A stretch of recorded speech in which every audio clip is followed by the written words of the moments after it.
Beaucoup ont espéré pour Wicked. Moi, j'avoue que j'étais un peu réticent, pas contre le talent des acteurs, mais voilà, j'avais pas forcément envie d'être emballé par le projet. Et puis Wicked, il m'a mis une claque en mode t'as douté de moi? Oui, et j'aurais pas dû.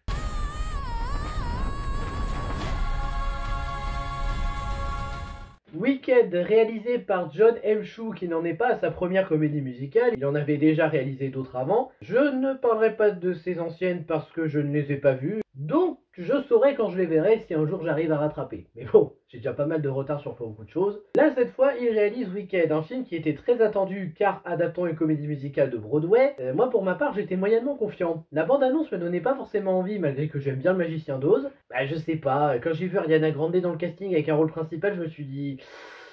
Aïe. Non, parce que Ariana Grande, je l'ai vue avant dans des petits rôles et elle était vraiment pas douée pour moi. Mais c'est que mon avis personnel, hein, si vous aimez son jeu d'actrice, c'est votre choix. Mais bon, j'étais pas fan de l'idée, donc de savoir qu'elle jouerait un rôle principal ici, ça me faisait un peu peur. Au final, le film est quand même sorti, j'ai décidé de lui donner une chance, et je dois le reconnaître, c'était beaucoup mieux que ce que je croyais. Moi, je m'attendais à la base à un film peut-être qui me déçoit un peu ou qui va être un peu surestimé, même pas. Le film est réellement génial, il est vraiment bien, il est vraiment travaillé sur énormément d'aspects, mais pas sur tout non plus. Parce que s'il y a des points que je vais défendre du film pour des raisons compréhensibles, il y en a que je peux pas trop défendre, même si, je vais pas vous mentir, c'est surtout du pinaillage que je vais faire. Comme par exemple la typologie du titre, qui n'est pas la même que sur l'affiche et qui je trouve nous sort du film. Peut-être une référence au film Le Magicien d'Oz. Mais je sais pas, moi ça me sort un peu du film. Sans parler aussi du gros à suivre à la fin, c'est le truc qui prend vraiment les spectateurs pour des débiles en mode oublie pas qu'il y a une suite, hein, oublie pas qu'il y a une partie 2. Mais t'as mis partie 1 dès le début du film en fait.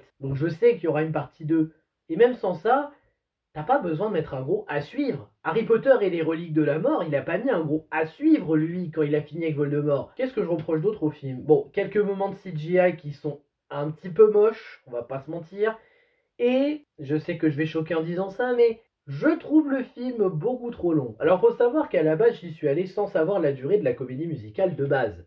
2h42 c'est quand même long, on va voir ce que ça va donner. Et en effet c'est long. Il y a des séquences où ça traîne, t'as des séquences où tu te demandes si c'est réellement nécessaire. Ça sert au développement des personnages si tu veux, notamment d'Elphaba qui on sait va devenir la sorcière de l'Ouest. Mais je sais pas, il y a des scènes, ça traîne trop, tu te dis qu'est-ce qui se passe. Et au final, bah il y a vraiment des moments où j'ai regardé mon téléphone en me disant bon, c'est sympa, j'aime bien, mais je voudrais bien que ça avance plus là. Je m'emmerde un peu. Et c'est pas parce qu'il n'y a pas d'action, hein. Puis après, j'ai vu la durée originale de la comédie musicale. 2h45. Le film fait 2h42. Ce qui veut dire que là, soit ils ont adapté toute la comédie musicale en une partie et la deuxième ça va être complètement inédit, soit ils ont adapté certains aspects et ils ont rajouté beaucoup de choses à côté. Je saurais pas dire c'est lequel des deux, peut-être ceux qui ont vu la comédie musicale originale sauront me dire. Donc dans les qualités, évidemment, on a énormément de choses de réussies. Elphaba, la protagoniste, qui est ultra attachante, rejetée par sa personnalité, par ce qu'elle est physiquement, qui est ignoble, disons-le. Hein. Oui, il y a un certain message de tolérance et par rapport au harcèlement aussi.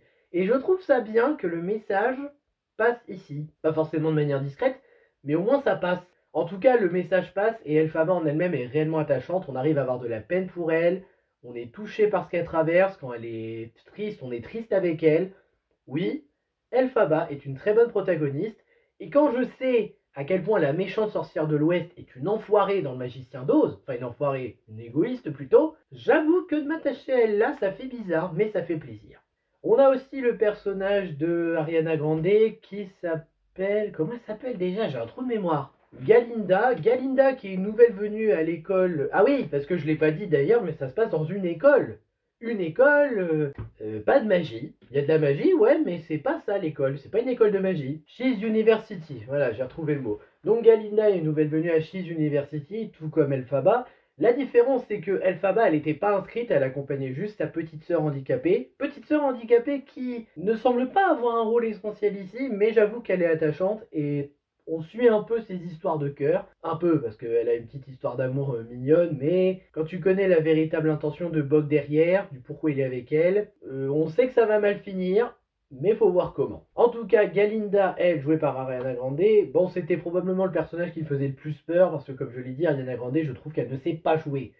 Et pourtant, le film m'a fait voir que, quand elle se joue elle-même, pour un rôle qui lui correspond, ça passe très bien. Oui, parce que pour moi, disons-le, Ariana Grande, elle se joue elle-même ici, comme elle se joue sur scène en général. Et ça marche très bien. D'ailleurs, elles ont une amitié assez mignonne, elle et Elphaba, quand elles commencent à se rapprocher, et ça se fait pas de suite. C'est vraiment petit à petit, elles vont apprendre à se connaître, à un peu s'attacher et à apprendre un peu l'une de l'autre. Bon, après, c'est plus Elphaba qui est intéressante dans l'eau, parce que Galinda, t'as l'impression qu'elle reste un peu la même. Mais quand même, j'avoue que j'aime bien le personnage en lui-même, et bravo à vous. Bon, après, dans les autres personnages, il n'y a pas d'autres gros personnages à citer. Oh, à la limite, il y a Madame Morrible. Madame Morrible, elle est pas mal aussi, c'est la directrice de l'université. Elle a voulu qu'Elphaba la rejoigne parce qu'elle a vu son potentiel magique, et apparemment, elle est très intéressée, tout en étant quelqu'un qui connaît personnellement le magicien d'Oz. Ah, c'est sûr qu'avec ce genre d'encouragement, ça sert bien. D'ailleurs, disons-le, mais le symbolisme aussi est très bon, hein. Notamment pour Elphaba. Il y a Elphaba avec son professeur parlant animal, là, la chèvre. J'ai pas retenu le nom, je suis désolé. Le docteur Dilamande, enfin le professeur Dilamande, excusez-moi, qui est une chèvre qui parle, qui enseigne à l'université et qui se bat pour une cause de protéger les animaux afin qu'ils puissent continuer de parler et vivre librement contre un mystérieux individu où on sait pas qui c'est. Bon, on devine facilement qui c'est, mais quand même l'intention est là. Mais c'est bien qu'Elphaba s'identifie un peu à lui dans le sens où ils sont pareils, ils sont tous les deux rejetés pour ce qu'ils sont mal aimés, harcelés, et pourtant ils continuent de se battre. Et Elphaba, ce que j'aime bien, c'est qu'elle prend exemple sur lui, ce qui est intéressant. Les décors sont beaux, les effets spéciaux en dehors de quelques effets CGI sont bien. L'univers est travaillé, j'avoue que ça me donne envie d'en voir encore plus sur l'univers du Magicien d'Oz. Magicien d'Oz qui est incarné par Jeff Goldblum et honnêtement, c'est super. Ah, l'idée de casting est géniale. Déjà que c'est un très bon acteur. Et puis j'aime bien le voir dans un rôle comme ça, et pas dans un rôle pourri comme dans Thor Ragnarok. Les chansons sont superbes, les musiques instrumentales aussi d'ailleurs, ça raconte très bien ce qui se passe à l'image. La mise en scène est hyper créative, faut reconnaître que c'est magnifique. Le jeu d'acteur, il n'y a rien à redire, c'est très bon, hein. Je vais parler d'Ariana Grande qui se joue elle-même et qui est bien, mais le reste du casting s'en sort à merveille. Les costumes aussi sont bien, les chorégraphies sont chouettes. Non, vraiment, en termes de comédie musicale, je comprends pourquoi c'est beaucoup aimé, parce que Wicked, ça tient sa promesse. Ça t'offre une réelle comédie musicale travaillée et intéressante, pas parfaite, mais travaillée et intéressante, et je ne peux que encourager les fans de comédie musicale de voir ce film. Même si encore une fois, il fait un peu trop long, et que je ne sais pas ce qu'ils vont raconter dans la deuxième partie, mais on verra bien, on peut pas se faire une idée tout de suite, nous verrons ça en novembre 2025. Ouais, on a le temps, c'est sûr.